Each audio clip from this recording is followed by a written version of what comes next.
Let's get salty!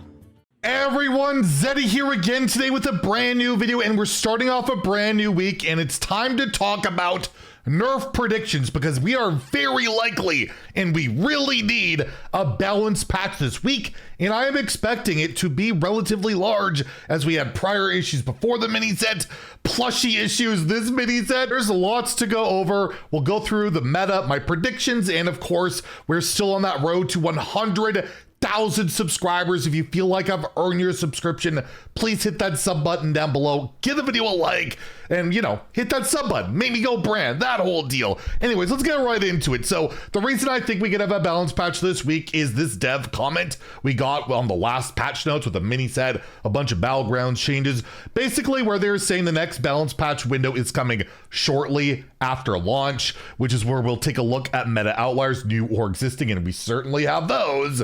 We will also have another balance window before the next expansion in early June. The expansion not coming in early June, the patch coming in early June, in case we need to make additional adjustments then. So meaning if we're gonna have an early June patch and today is May 19th, it wouldn't really make sense to have the patch next week and then a patch like a week after that, right? Like it's gonna be now and then like maybe 2 weeks after that. So that would be my expectation, and that balance patch might come with the pre-order launch, which we'll go over. We'll speculate pretty certain when the expansion's coming out, the next one, but pre-orders patch, that could vary, but that's a video for another day. So that's why I expect to see a balanced patch this week. We take a look at HS Replay front page. It's pretty ugly with only 3 classes in the green, and the meta page itself with actual stats, not just across all ranks, not much better. A diamond through legend, 4 tier 1 decks, but it's like aggro, just aggro decks to beat Imbue Hunter. Imbue Hunter completely warping the meta, the whole King Plush thing. Every other deck's basically pure aggro or something to counter it, whether it's Taunt Warrior with rats, Deckless Warlock with rats and brew, and then trying to beat the aggressive decks with armor gain. It is a very meta warping thing to the point where you could see the percentage of decks is basically Imbue dominated now.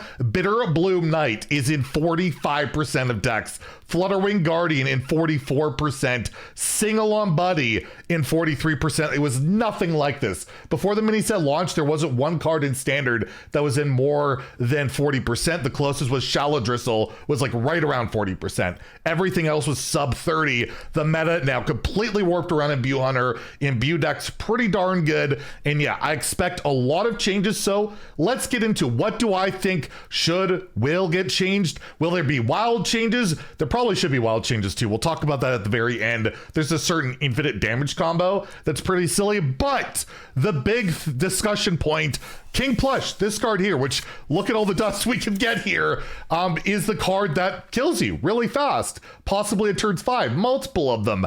And a lot of people want this card nerfed, have it lose the beast tag. It's just a toy. It's not really a beast. Take that off. You could take charge, have it be rush, because like, isn't a board clear enough? Take the board clear away, but then it's just King Crush. There's a lot of options, and I'm gonna go out on a limb. I've been saying this for a while. I tweeted this, a hot take a while ago. I got a lot of heated responses that King Plush isn't the problem. Like, yes, you can nerf him and maybe that solves the issue, but it also scares me that, well, do they just play Magmound instead? Like, it doesn't clear the board, but you get like 2 of these really, or 3 of them with a billion attack. It kind of does the same thing, right? Like, it won't be as effective, but it'll create the same play pattern. To me, the real issue is, what's made this all possible. King Plush was only kind of busted before with the, the mystery egg, right? Now it's busted because of this hero power, Blessing of the Wolf.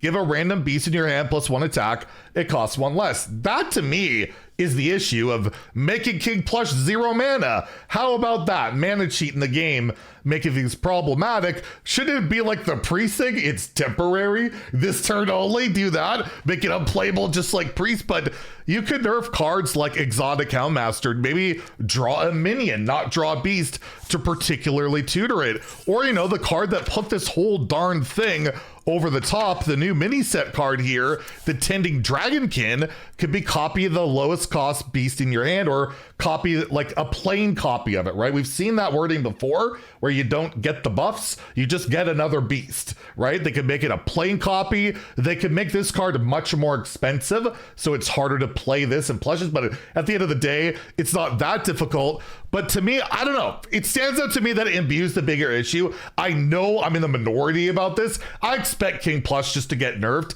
but to me, it's just gonna be like, well, we now nerf Plush, we'll play some other uninteractive beast that we just put in the mini set, and that could be a problem. So that spooks me a bit, but absolutely 100%, I expect them to nerf Imbue Hunter in a way that this play pattern will not continue. But there's not a lot of talk about it, but let's be real, Imbue Hunter almost loses to nothing right now. Sorry, Imbue Druid almost loses to nothing right now, and a card in this deck probably needs to get hit. The best card to me, but it doesn't mean it's going to get nerfed, is Dreambound Disciple. Getting those 2 0-mana hero powers for 4 mana, or sorry, for 3 mana, you're basically getting, mana out of it. Plus you're getting a 3 mana 3/3. This could be 4 mana. Like, this card could be 4 mana. There's also one of the cards that's in a lot of these Imbue decks, also kind of problematic and wild with Reckless Apprentice and Ping Mage, is Sing-Along Buddy. This could realistically be 3 mana. You'd also help out the whole like Exodia Paladin thing with like Garrison Commander. I could easily see like all these Imbue decks abuse this card pretty heavily. I think it would still be playable at 3, but maybe not as cheap to combo. So that's another one to look out for. And I'll just say the other card that's like in a billion decks and also helps address the whole, Shallow Dristle Paladin thing is Shallow Dristle itself. Does this go to 8 mana? Because I feel like it should, because mainly, maybe it's just this card. I wish we could take Dream out of the equation just because it's back to being like a Reno or a Bob or whatever, that every class has access to a 0 mana sap. That can be quite frustrating when you're trying to play larger stuff. At 8 mana, so Ursol can't corrupt it. It just makes it less flexible in the decks like Rogue. There's just so many decks just play this because they don't even care about corrupting it either. So many, like Rogue and Druid, rarely corrupt it. You can in those classes, but it's not super mandatory, that it just feels like too much of an auto inclusion. As I said before that mini set came out, this was in like 40% of decks, right around there. So it probably is one of those neutrals that's a little too darn good. I would definitely expect Flickering Lightbot to get nerfed. I know Shallow Dristle Paladin's not as dominant as it was before the mini set, but if everything else gets nerfed, it will likely reemerge. Since also it did really well at playoffs, so that we can end like Tavern Brawl. It just, it's a bit slower against Hunter. And again, I expect that to get hit.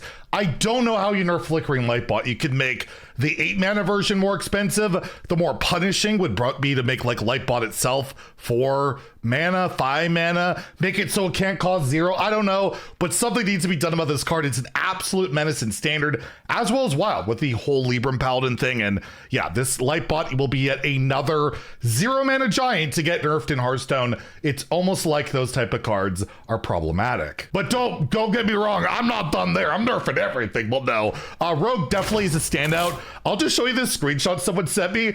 Turn 2, new Miracle Rogue that can get giants out on turn 2.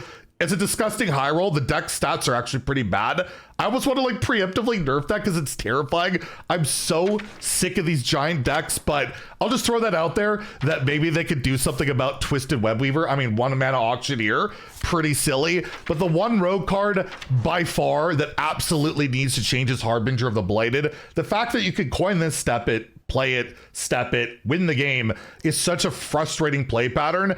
And I actually wouldn't mind this card. I'll just be honest. I wouldn't mind this card if Shadow Step wasn't around. If you play this and prep the 2 mana Spider spell and you get the 4/4 and 2/2 drops, that's a good high roll, but like that's it, right? It's answerable. Shadow Step makes this just dumb. And they made this card specifically to be done with Shadow Step, which makes me very frustrated because what did they think would happen, right? It's the same thing as the whole making this a dragon that can make a beast 0 mana. What do you think is going to happen? The intended result is being achieved and it makes the game worse. Like, we keep getting these design weird oddities that just don't make sense to me. That yeah, this card probably goes to 3 mana, so it's not free with Shadow Step. But at the end of the day, this card without Shadow Step isn't that big a problem. It's almost like Shadow Step being negative mana has been a constant problem for 11 years. And we're seeing that again, the screenshot, that Miracle Rogue. How is that possible? Shadow Step, bouncing all these minions. They're 0 mana because they're 2 or less, and it's the same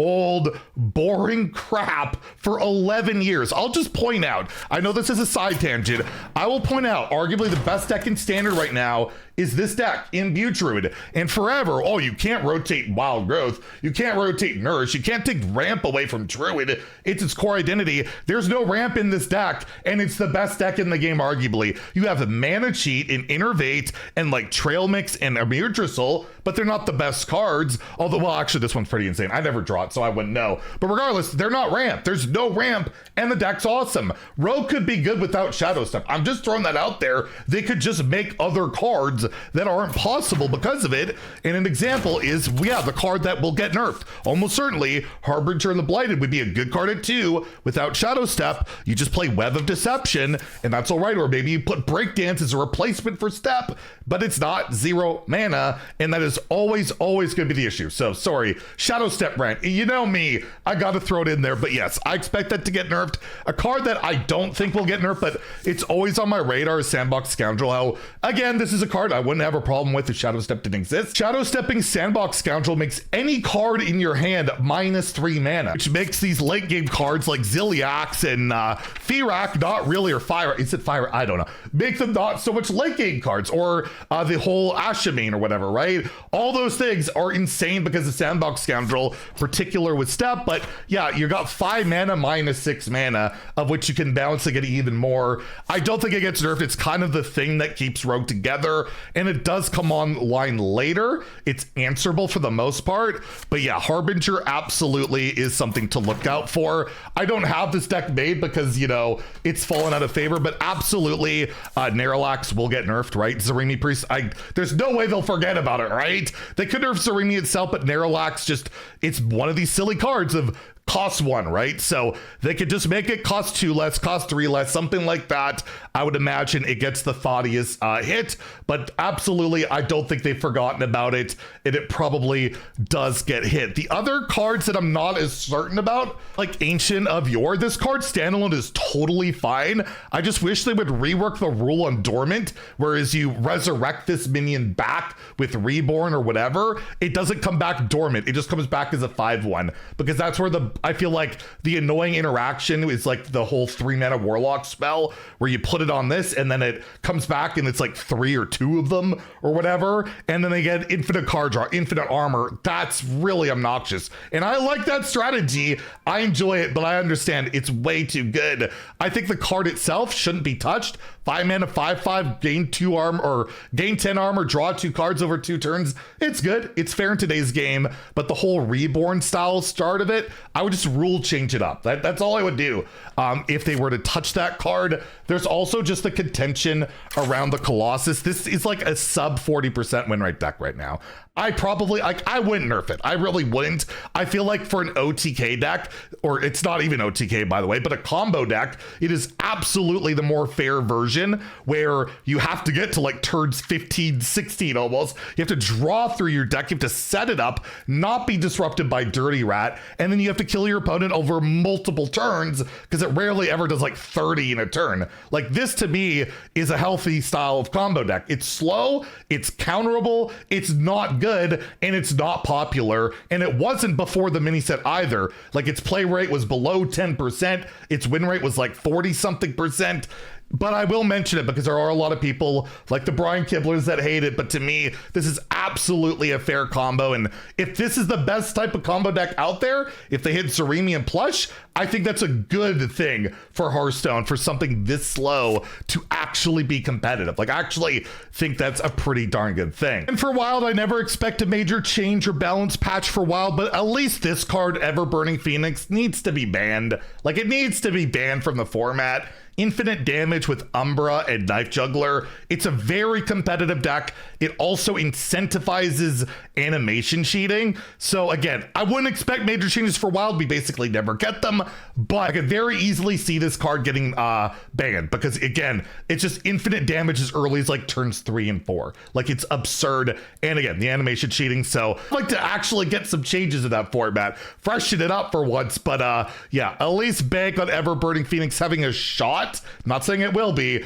but a shot to get banned. But yeah, I would love for Wild to get some real love, a real balance patch, but we haven't seen that in I don't know. It's been a really, I think since they nerfed Rogue, they did like Null and Secret Passage, and I think one other card in that patch. That was a while ago, but we did get, that was probably our last significant patch for the format. So we'll see. But yeah, Phoenix probably not Ever Burning in Wild much more. So those are my predictions, or what I want. I don't even know anymore. Just ramblings about nerfing cards.